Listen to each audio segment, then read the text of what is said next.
Brilliance അക്കാഡമിയുടെ video ക്ലാസ്സിലേക്ക് എല്ലാവർക്കും സ്വാഗതം. നമ്മൾ ഇന്ന് ഇവിടെ നോക്കാൻ പോകുന്നത് NIOS പൊളിറ്റിക്കൽ സയൻസിലെ 7ാമത്തെ ചാപ്റ്റർ ആയിട്ടുള്ള directive principles of state policy and fundamental duties എന്ന് പറയുന്ന ചാപ്റ്റർ ആണ്.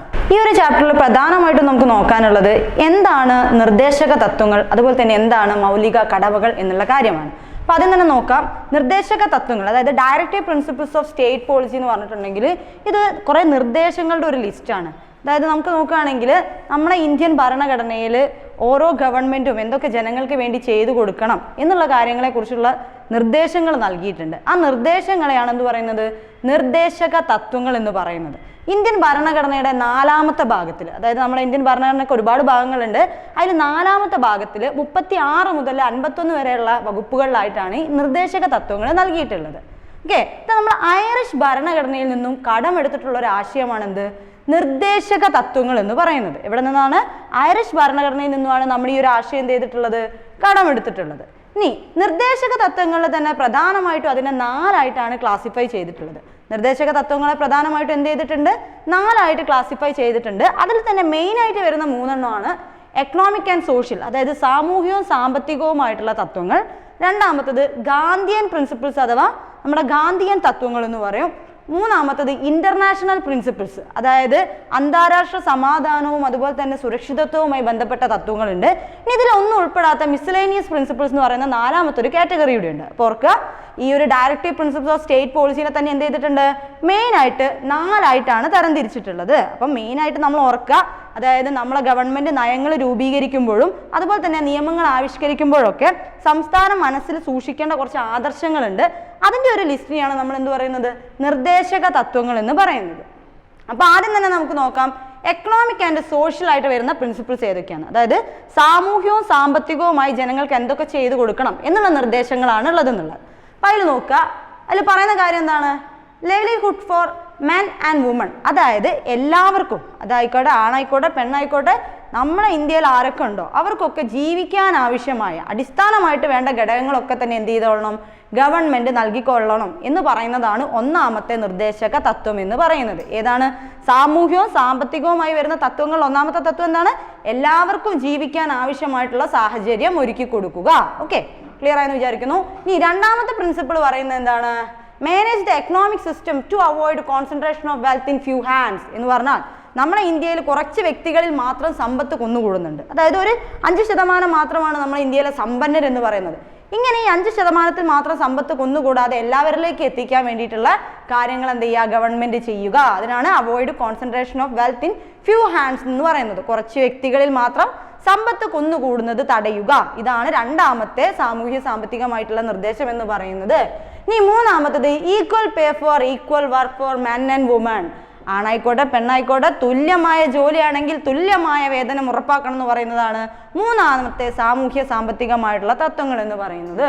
ഓക്കെ, ഇതിൽ 4ാമത്തെ എന്ന് പറയുന്നത് suitable employment and healthy working condition for men and woman and children, അതായത് എല്ലാവർക്കും ജോലി ചെയ്യുന്ന സ്ഥലങ്ങൾ എന്ത് ചെയ്യുക, അവരുടെ സുരക്ഷയും അതുപോലെ തന്നെ അവരുടെ ഡെവലപ്മെൻറ്റിനുള്ള എല്ലാ സാഹചര്യങ്ങളും ഒരുക്കി കൊടുക്കുക എന്ന് പറയുന്നതാണ് അടുത്ത പ്രിൻസിപ്പിൾ എന്ന് പറയുന്നത്. അപ്പോൾ സാമൂഹിക സാമ്പത്തികമായിട്ട് ഒരുപാട് പ്രിൻസിപ്പിൾസ് കൊടുക്കുന്നുണ്ടെങ്കിലും നമ്മൾ മെയിനായിട്ട് ശ്രദ്ധിക്കേണ്ടത് ഒരു 4 പ്രിൻസിപ്പിളെങ്കിലും കാണാതെ നമ്മൾ എന്തായാലും പഠിച്ചു വെക്കുക. ഓക്കെ, അപ്പോൾ സിമ്പിളായിട്ട് വരുന്ന 4 പ്രിൻസിപ്പിൾസ് നമ്മൾ എന്തായാലും എന്ത് ചെയ്യുക, ഈ ഒരു സോഷ്യോ എക്കണോമിക് പ്രിൻസിപ്പിളിൻ്റെ അകത്ത് ഓർത്ത് വെക്കുക എന്ന് പറയുന്നതാണ് ഇതിൽ മെയിനായിട്ട് ശ്രദ്ധിക്കേണ്ട കാര്യം. ഇനി 2ാമത്തെ പ്രിൻസിപ്പിൾ എന്ന് പറയുന്നതാണ് നമ്മുടെ ഗാന്ധിയൻ പ്രിൻസിപ്പിൾ എന്ന് പറയുന്നത്. അതായത് നമ്മുടെ മഹാത്മാഗാന്ധിയുടെ പ്രധാനപ്പെട്ടിട്ടുള്ള കുറച്ച് തത്വങ്ങളുണ്ട്. അതായത് മഹാത്മാഗാന്ധി കൊടുത്തിട്ടുള്ള കുറച്ച് നിർദ്ദേശങ്ങളുണ്ട്. ആ നിർദ്ദേശങ്ങൾ ഏതൊക്കെയാണെന്നുള്ളതാണ് നമുക്കിനി നോക്കാനുള്ളത്. ഓക്കെ, അപ്പോൾ അതിൽ മെയിനായിട്ട് ശ്രദ്ധിക്കുക, മഹാത്മാഗാന്ധിയുടെ നിർദ്ദേശങ്ങൾ പ്രധാനമായും 1ാമത് വരുന്ന നിർദ്ദേശം എന്ന് പറഞ്ഞാൽ prohibit the production usage of drugs and alcohol എന്ന് പറയുന്നതാണ്. അതായത് മഹാത്മാഗാന്ധി പറഞ്ഞിട്ടുള്ള കാര്യമാണ്, നമ്മുടെ ഗവൺമെൻറ് എന്ത് ചെയ്യണം, മദ്യത്തിൻ്റെയും മയക്കുമരുന്നിൻ്റെയും ഉൽപാദനവും അതുപോലെ തന്നെ ഉപയോഗവും വിപണനവും എന്ത് ചെയ്യണം, തടയണം എന്ന് പറയുന്നതാണ് ഗാന്ധിയൻ പ്രിൻസിപ്പിൾസിൽ 1ാമതായിട്ട് പറയുന്നത്. 2ാമത്തെ ഗാന്ധിയൻ പ്രിൻസിപ്പിൾ എന്ന് പറയുന്നത് ടു ഓർഗനൈസ് വില്ലേജ് പഞ്ചായത്ത്, അതായത് എല്ലാ ഗ്രാമങ്ങളിലും എന്ത് ചെയ്യുക, ഒരു പഞ്ചായത്ത് ഓഫീസ് സ്ഥാപിക്കുക എന്ന് പറയുന്നതാണ് ഗാന്ധിയൻ പ്രിൻസിപ്പിളിൽ 2ാമതായിട്ട് വരുന്നത്. ഇനി 3ാമത്തെ ഗാന്ധിയൻ പ്രിൻസിപ്പിൾ എന്ന് പറയുന്നത് ഡെവലപ്പ് അല്ലെങ്കിൽ improve the cottage and village industries. അതായത് നമ്മുടെ ഏറ്റവും താഴെത്തട്ടിൽ പ്രവർത്തിക്കുന്ന ഇൻഡസ്ട്രീസ് ആണ് ഇത് കുടിൽ വ്യവസായവും ഗ്രാമീണ വ്യവസായവും. അതിനെ പ്രോത്സാഹിപ്പിക്കാനുള്ള എല്ലാവിധ സഹകരണവും സഹായവും എന്ത് ചെയ്യുക, ഗവൺമെന്റ് നൽകുക എന്ന് പറയുന്നതാണ് ഗാന്ധിജിയുടെ മൂന്നാമത്തെ പ്രിൻസിപ്പിൾ എന്ന് പറയുന്നത്. ആൻഡ് ദി ഫൈനൽ വൺ, അതായത് ഗാന്ധിജി പറഞ്ഞിട്ടുള്ള നാലാമത്തെ പ്രിൻസിപ്പിൾ എന്ന് പറയുന്നത് കന്നുകാലി സമ്പത്ത് സംരക്ഷിക്കുക എന്ന് പറയുന്നതാണ്. അതായത് ഗോവധം പോലുള്ള കാര്യങ്ങളൊക്കെ ഒഴിവാക്കിക്കൊണ്ട്, അതായത് നമുക്കറിയാം ഗാന്ധിജി എന്താ പറയുക, അഹിംസാവാദിയായിരുന്നു. അതുകൊണ്ട് തന്നെ ഗാന്ധിജി കൊടുത്തിട്ടുള്ള ഒരു നിർദ്ദേശമാണ് കന്നുകാലികളുടെ സമ്പത്ത് എന്ത് ചെയ്യുക, സംരക്ഷിക്കുക എന്ന് പറയുന്നത്. ഇതാണ് 4 പ്രധാനപ്പെട്ട ഗാന്ധിയൻ പ്രിൻസിപ്പിൾസ് വരുന്നത്. ഓക്കെ, ഇനി അടുത്ത നിർദ്ദേശക തത്വങ്ങൾ എന്ന് പറയുന്നത് നമുക്കറിയാം ഇന്റർനാഷണൽ പ്രിൻസിപ്പിൾസിൽ വരുന്നതാണ്. അതായത് അന്താരാഷ്ട്രമായിട്ടുള്ള എന്തൊക്കെ തത്വങ്ങളാണ് നമ്മുടെ ഇന്ത്യൻ ഭരണഘടനയിൽ ഉൾക്കൊള്ളിച്ചിട്ടുള്ളത് എന്നുള്ള കാര്യമാണ്. അപ്പോൾ ആദ്യമായിട്ട് പറയുന്നത് promote international piece and security എന്ന് പറഞ്ഞിട്ടുണ്ടെങ്കിൽ നമ്മൾ അന്താരാഷ്ട്ര സമാധാനവും സുരക്ഷിതത്വവും എന്ത് ചെയ്യുക, പ്രൊമോട്ട് ചെയ്യുക അല്ലെങ്കിൽ പ്രോത്സാഹിപ്പിക്കുക എന്ന് പറയുന്നതാണ് ഒന്നാമത്തെ നിർദ്ദേശം. രണ്ടാമത്തെ നിർദ്ദേശം എന്ന് പറയുന്നത് maintain just and honourable relation with other Nations. അതായത് മറ്റ് രാജ്യങ്ങളുമായിട്ട് നമ്മൾ എന്ത് ചെയ്യുക, ഒരു സൗഹൃദ ബന്ധത്തിൽ മുന്നോട്ട് പോവുക എന്ന് പറയുന്നതാണ് രണ്ടാമത്തെ നിർദ്ദേശം എന്ന് പറയുന്നത്. ഇനി മൂന്നാമത്തെ നിർദ്ദേശം എന്ന് പറയുന്നത് foster respect for international laws and treaty obligations. അതായത് അന്താരാഷ്ട്രമായി നിലനിൽക്കുന്ന പല നിയമങ്ങളും ഉണ്ടാവും, ഉടമ്പടികളും ഉണ്ടാവും. അത് നമ്മൾ എന്ത് ചെയ്യുക, അനുസരിക്കുകയും ബഹുമാനിക്കുകയും ചെയ്യുക എന്ന് പറയുന്നതാണ് മൂന്നാമത്തെ ഇന്റർനാഷണൽ പ്രിൻസിപ്പിൾസ് വരുന്നത്.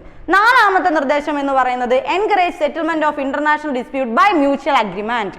അതായത് മധ്യസ്ഥത വഹിച്ചുകൊണ്ട് സമാധാനത്തോട് കൂടിയിട്ട് എന്ത് ചെയ്യുക, അന്താരാഷ്ട്ര പ്രശ്നങ്ങൾ പരിഹരിക്കാൻ ശ്രമിക്കുക എന്ന് പറയുന്നതാണ് നാലാമത്തെ നിർദ്ദേശം. അപ്പോൾ ശ്രദ്ധിക്കുക, നമ്മുടെ ഗവൺമെന്റിനുള്ള നിർദ്ദേശങ്ങളാണ്, അതായത് നമ്മളവിടെ ഉള്ള ഒരു ഭരണകൂടത്തിനുള്ള നിർദ്ദേശങ്ങളാണ് പറയുന്നത്.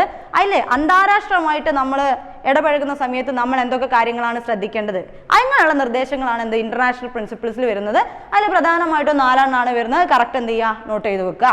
Okay, and the last one miscellaneous principles ആണ്. അതായത് ഇതിലൊന്നും ഉൾപ്പെടാത്ത കുറച്ച് തത്വങ്ങളുണ്ട്. അത് ഏതൊക്കെയാണെന്നുള്ളതാണ് നമ്മൾ ഇനി നോക്കാൻ പോകുന്നത്. അതർ പ്രിൻസിപ്പിൾസ് എന്ന് പറയാം. ഒന്നാമത് പറയുന്നത് to secure for all Indians a uniform civil code. അതായത് എല്ലാവർക്കും, എല്ലാ ഇന്ത്യക്കാർക്കും എന്ത് ചെയ്യുക, ഒരു ഏകീകൃത സിവിൽ നിയമം കൊണ്ടുവരിക എന്ന് പറയുന്നതാണ് ഇതിൽ പറയുന്ന ഒന്നാമത്തെ മിസ്സലേനിയസ് പ്രിൻസിപ്പിൾ വരുന്നത്.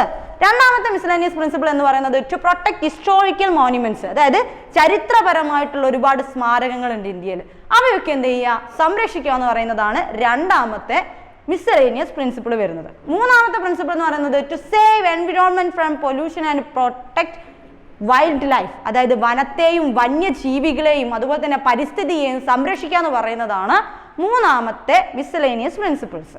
ഓക്കെ, അപ്പൊ പ്രധാനമായിട്ടും ഇതിൽ വരുന്നത് 3 പ്രിൻസിപ്പിൾസ് ആണ്. അതെന്ത് ചെയ്യുക, നന്നായിട്ട് പഠിച്ചു വെക്കുക. അപ്പം ഇത്രയാണ് മെയിൻ ആയിട്ട് നമ്മൾ ഈ ചാപ്റ്ററിൽ ഒരു ഫസ്റ്റ് പാർട്ടിൽ നമുക്ക് നോക്കാനുള്ളത്. എന്താണ് നിർദ്ദേശക തത്വം? അപ്പൊ ഇനി ഓർത്ത് വെക്കുക, നിർദ്ദേശക തത്വങ്ങൾ എന്ന് പറഞ്ഞിട്ടുണ്ടെങ്കിൽ നമ്മളവിടെയുള്ള ഭരണകൂടത്തിന് നിയമങ്ങൾ ഉണ്ടാക്കുമ്പോൾ അവർ ശ്രദ്ധിക്കേണ്ട കാര്യങ്ങളെ കുറിച്ചുള്ള ഒരു നിർദ്ദേശം എന്ത് ചെയ്തിട്ടുണ്ട്, ഇന്ത്യൻ ഭരണഘടനയിൽ നൽകിയിട്ടുണ്ട്. ഇതൊരു തരത്തിലുള്ള ഗൈഡ് ലൈൻ ആണ്. അതായത് എങ്ങനെയാണ് ഗവൺമെന്റ് ഒരു നിയമം ഉണ്ടാക്കേണ്ടത്, അതുപോലെ അതിൽ തന്നെ ശ്രദ്ധിക്കേണ്ട കാര്യങ്ങൾ എന്തൊക്കെയാന്നുള്ള ഒരു നിർദ്ദേശങ്ങളാണ്. ഈ നിർദ്ദേശങ്ങളുടെ ലിസ്റ്റിംഗ് ആണ് എന്ത് പറയുന്നത്, നിർദ്ദേശക തത്വങ്ങൾ അഥവാ directive principles of state policy എന്ന് പറയുന്നത്. ഡയറക്റ്റ് ഭരണഘടനയിൽ നിന്നാണ് നമ്മൾ കടമെടുത്തിട്ടുള്ളത്. ഇന്ത്യൻ ഭരണഘടനയുടെ 4ാമത്തെ ഭാഗത്തിലാണ്. അതുപോലെ തന്നെ 36 മുതൽ 51 വരെ ആർട്ടിക്കിൾസിലൊക്കെ എന്തിനെ കുറിച്ചാണ് പറയുന്നത്, ഈ നിർദ്ദേശക തത്വങ്ങളെ കുറിച്ചാണ് പറയുന്നത്. നിർദ്ദേശക തത്വങ്ങൾ പ്രധാനമായിട്ടും 4 ആയിട്ടുണ്ട്, തരംതിരിച്ചിട്ടുണ്ട്. ഈ കാര്യമാണ് എന്ത് ചെയ്യുക, ഫസ്റ്റ് പാർട്ടിൽ നമ്മൾ ശ്രദ്ധിക്കേണ്ടത്. ഇതിൽ രണ്ടാമത് വരുന്ന ഭാഗം എന്ന് പറയുന്നത് ഫണ്ടമെന്റൽ ഡ്യൂട്ടീസ് ആണ്. അപ്പൊ നമ്മൾ തൊട്ട് മുമ്പത്തെ ചാപ്റ്ററിൽ എന്ത് ചെയ്തിട്ടുണ്ട്, ഫണ്ടമെന്റൽ റൈറ്റ്സ് എന്താണെന്ന് നോക്കിയിട്ടുണ്ട് അല്ലെ. ഫണ്ടമെന്റൽ റൈറ്റ്സ് എന്താന്നുള്ള കാര്യം നമ്മൾ നോക്കിയിട്ടുണ്ട്. അതായത് ഒരു രാഷ്ട്രത്തിലെ ജനങ്ങളുടെ അടിസ്ഥാനമായിട്ടുള്ള അവകാശങ്ങളെയാണ് നമ്മൾ എന്ത് പറയുന്നത്, ഫണ്ടമെന്റൽ റൈറ്റ്സ് എന്ന് പറയുന്നത്. എന്നാൽ അതിന് നേരെ ഓപ്പോസിറ്റ് ആയിട്ടുള്ള ഒരു കാര്യമാണ് എന്ത്, ഫണ്ടമെന്റൽ ഡ്യൂട്ടീസ്. ഒരു രാഷ്ട്രത്തോട് നമ്മൾ ചെയ്യേണ്ട കടമകളെയാണ് എന്ത് പറയുന്നത്, ഫണ്ടമെന്റൽ ഡ്യൂട്ടീസ് എന്ന് പറയുന്നത്. ഇപ്പോൾ ഓർത്തു വെക്കുക, നമ്മൾ ഈ ഒരു ആശയം കടമെടുത്തിട്ടുള്ളത് USSR ഭരണഘടനയിൽ നിന്നുമാണ്. അതുപോലെ തന്നെ ഇന്ത്യൻ ഭരണഘടനയുടെ 4ാം ഭാഗത്തിൽ 51A എന്ന് പറയുന്ന ആർട്ടിക്കിൾസിലാണ് എന്ത് ഉൾപ്പെടുന്നത്, ഫണ്ടമെന്റൽ ഡ്യൂട്ടീസ്. ഈ 51A എന്ന് പറയുന്ന ആർട്ടിക്കിൾ ഉൾപ്പെടാനുള്ള കാരണം എന്താണെന്ന് വെച്ചാൽ നമ്മുടെ ഭരണഘടന എഴുതിയ സമയത്ത് നമുക്ക് അതിൽ ഫണ്ടമെന്റൽ ഡ്യൂട്ടീസ് ഉണ്ടായിരുന്നില്ല. എന്നാൽ പിന്നീട് അടിയന്തരാവസ്ഥയുടെ കാലഘട്ടത്തിലാണ് എന്ത് ചെയ്യുന്നത്, ഫണ്ടമെന്റൽ ഡ്യൂട്ടീസ് എന്ന് പറയുന്ന ഈ ഒരു ആശയം നമ്മുടെ ഇന്ത്യൻ ഭരണഘടനയോട് കൂടി കൂട്ടിച്ചേർക്കുന്നത്. അങ്ങനെ ചേർത്തതുകൊണ്ടാണ് 51A എന്ന് പറയുന്ന ആർട്ടിക്കിൾ എന്ത് ഉൾപ്പെടുന്നത്, ഫണ്ടമെന്റൽ ഡ്യൂട്ടീസ് ഉൾപ്പെടുന്നത്. നിലവിൽ നമുക്ക് 11 മൗലിക കടമകളാണുള്ളത്. അത് ഏതൊക്കെയാന്നുള്ളതാണ് നമ്മളിപ്പോൾ ഇവിടെ നോക്കാൻ പോകുന്നത്. അപ്പൊ അതിൽ തന്നെ 11 എണ്ണവും നമ്മൾ കാണാപ്പാടം പഠിക്കേണ്ട ആവശ്യമൊന്നും വരുന്നില്ല. പക്ഷെ എങ്കിലും ആസ് എ ഇന്ത്യൻ നമ്മൾ എന്ത് ചെയ്യണം, ഇത് അറിഞ്ഞിരിക്കേണ്ട കാര്യമാണ്. അതുകൊണ്ട് ജസ്റ്റ് എന്ത് ചെയ്യാം, നന്നായിട്ട് നോക്കി വെക്കാം. അപ്പോൾ ഓക്കെ, ഓർത്ത് വെക്കുക. ഫസ്റ്റ് വൺ പറയുന്നത് എന്താണ്?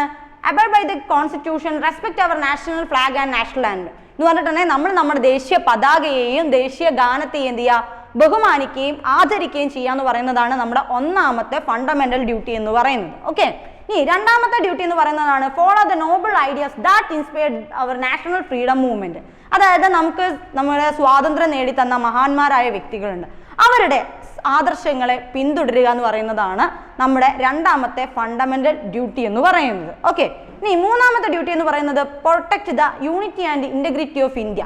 നമ്മുടെ രാഷ്ട്രത്തിന്റെ ഐക്യവും അഖണ്ഡതയും കാത്തു സൂക്ഷിക്കുക എന്ന് പറയുന്നതാണ് നമ്മുടെ മൂന്നാമത്തെ ഡ്യൂട്ടി എന്ന് പറയുന്നത്. ആൻഡ് ഫോർത്ത് വൺ എന്ന് പറയുന്നത് defend the country when the need arise. നമ്മുടെ രാഷ്ട്രത്തിന് ആവശ്യം വരുമ്പോൾ സേവനം ചെയ്യുക എന്ന് പറയുന്നതാണ് അടുത്ത ഡ്യൂട്ടി. ഓക്കെ, നെക്സ്റ്റ് വൺ നോക്കാം. Promote harmony and brotherhood among all sections of the people and respect the dignity of woman എന്ന് പറഞ്ഞിട്ടുണ്ടെങ്കിൽ സ്ത്രീകളെ ബഹുമാനിക്കുകയും അല്ലെങ്കിൽ സ്ത്രീകൾക്ക് എന്ത് ചെയ്യുക? ബഹുമാനം നൽകുകയും അതുപോലെ തന്നെ നമ്മുടെ രാഷ്ട്രത്തിലുള്ള സാഹോദര്യം വളർത്തിയെടുക്കുകയും ചെയ്യാന്ന് പറയുന്നതാണ് അടുത്ത ഡ്യൂട്ടി എന്ന് പറയുന്നത്. And next one preserve our rich heritage and composite culture എന്ന് പറഞ്ഞിട്ടുണ്ടെങ്കിൽ നമ്മളെ ഇന്ത്യയുടെ പൈതൃകവും അതുപോലെ തന്നെ സംസ്കാരവും കാത്തു സൂക്ഷിക്കുക എന്ന് പറയുന്നതാണ് നമ്മുടെ ഒരു ഡ്യൂട്ടി എന്ന് പറയുന്നത്. And protect and improve our natural environment including forest, rivers, lake and wild life. അതായത് നമ്മുടെ ഇന്ത്യയിലുള്ള പരിസ്ഥിതിയെയും വന്യജീവികളെയും ഒക്കെ സംരക്ഷിക്കുക എന്ന് പറയുന്നത് നമ്മുടെ ഒരു ഡ്യൂട്ടിയാണ്. Next one develop scientific outlook of humanism എന്ന് വെച്ചിട്ടുണ്ടെങ്കിൽ മാനവികത്വവും അതുപോലെ തന്നെ നമ്മളിവിടെയുള്ള ശാസ്ത്ര സാങ്കേതിക രംഗത്തുള്ള വളർച്ചയിലൊക്കെ നമ്മൾ എന്ത് ചെയ്യുക? കോൺട്രിബ്യൂട്ട് ചെയ്യുക എന്ന് പറയുന്നതൊക്കെ നമ്മുടെ എന്താണ്? ഫണ്ടമെന്റൽ ഡ്യൂട്ടീസിൽ വരുന്നതാണ്. 11 ഫണ്ടമെന്റൽ ഡ്യൂട്ടീസ് ഉണ്ട്. അപ്പോൾ മെയിൻ ആയിട്ട് എന്ത് ചെയ്യുക? അതിൽ ഒരു 5 എണ്ണെങ്കിലും കാണാപ്പാഠം പഠിച്ചിട്ട് പോവുക. എക്സാമിന് പോകുമ്പോൾ ഫണ്ടമെന്റൽ ഡ്യൂട്ടി എന്ന് പറയുന്ന ഭാഗം ചോദിക്കുന്നതാണ്. അപ്പോൾ അതുകൊണ്ട് എന്ത് ചെയ്യുക? അത് നന്നായിട്ടൊന്ന് നോക്കുക. അപ്പോൾ ചെറിയൊരു ചാപ്റ്ററാണ് നമ്മളിപ്പോൾ ഡിസ്കസ് ചെയ്തിട്ടുള്ളത്, directive principle of state policy and fundamental duties. അതിൽ 2 പാർട്ടാണുള്ളത്. അതിൽ ഒന്ന് പഠിക്കാനുള്ള എന്താണ്? DPSP, അതായത് directive principles of state policy എന്താണ്, അതിന്റെ 4 ക്ലാസിഫിക്കേഷൻ ഏതൊക്കെയാണെന്നുള്ളതാണ്. പിന്നെ നെക്സ്റ്റ് വൺ എന്ന് പറയുന്നത് ഫണ്ടമെന്റൽ ഡ്യൂട്ടീസ് എന്താണ്. ആ 11 എണ്ണത്തിൽ ഒരു 5 ഉണ്ടെങ്കിൽ നമ്മൾ എന്ത് ചെയ്യുക? നോക്കിയിട്ട് പോവാം. ഓക്കെ, ഈ ഒരു ചാപ്റ്ററിൽ വരാൻ സാധ്യതയുള്ള ഒരു ചോദ്യം എന്ന് പറയുന്നത് ഫണ്ടമെന്റൽ റൈറ്റ്സും അതുപോലെ തന്നെ ഡയറക്റ്റീവ് പ്രിൻസിപ്പിൾസും തമ്മിലുള്ള ഒരു കമ്പാരിസൺ ചോദിക്കാറുണ്ട്. അപ്പോൾ അതിൽ മെയിൻ ആയിട്ട് ഓർത്ത് വെക്കുക, ഫണ്ടമെന്റൽ റൈറ്റ്സ് എന്ന് പറഞ്ഞാൽ നമ്മുടെ മൗലികമായിട്ടുള്ള അവകാശങ്ങളാണ്. അത് നമുക്ക് ലഭിച്ചിട്ടില്ലെങ്കിൽ നമുക്ക് കോടതി മുഖേന അത് നേടിയെടുക്കാൻ പറ്റും.